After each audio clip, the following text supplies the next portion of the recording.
જય શ્રી કૃષ્ણ, જય દ્વારકાધીશ મિત્રો. આજે આપણે અધ્યાય 18નો 9મો શ્લોક સમજીશું. કાર્ય મિથ્યેવ યત કર્મ નિયતમ ક્રિયતે અર્જુન સંગમ ત્યક્ત્વા ફલમ ચેવ સત્યાગ સાત્વિકો મતઃ. હે અર્જુન, મનુષ્ય જ્યારે નિયત કર્મની કર્તવ્ય સમજીને કરે છે અને સમસ્ત ભૌતિક સંગ તથા ફળની આસક્તિનો સર્વથા ત્યાગ કરે છે ત્યારે તેનો ત્યાગ સાત્વિક કહેવાય છે. નિયત કર્મમાં આવી જ મનોવૃત્તિ રાખી કરવા જોઈએ. મનુષ્ય ફળની આસક્તિ રાખ્યા વગર કર્મ કરવા જોઈએ. તેણે કાર્યના પ્રકારથી પણ અલિપ્ત રહેવું જોઈએ.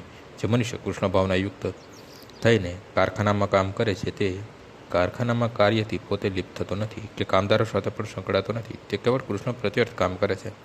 પરંતુ જ્યારે તે આનું ફળ કૃષ્ણને સમર્પિત કરી દે છે ત્યારે તે દિવ્ય સ્તરે કાર્ય કરે છે.